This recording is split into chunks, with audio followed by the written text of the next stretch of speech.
How to sync your contacts on Skype mobile. Hello guys, in today's video I'm gonna show you how to sync your contacts on Skype mobile. First we're gonna do is go to Skype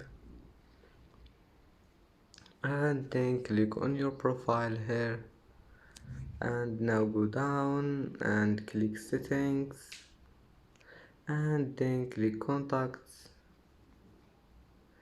and now all you need to do is just find this one, sync your contacts, and then click here and click OK, and click OK, and then just enable permissions and enable this one contacts, and as you see, and then just click OK, and that's it for today's video. If you like this video, don't forget like and subscribe, and see you in the next video.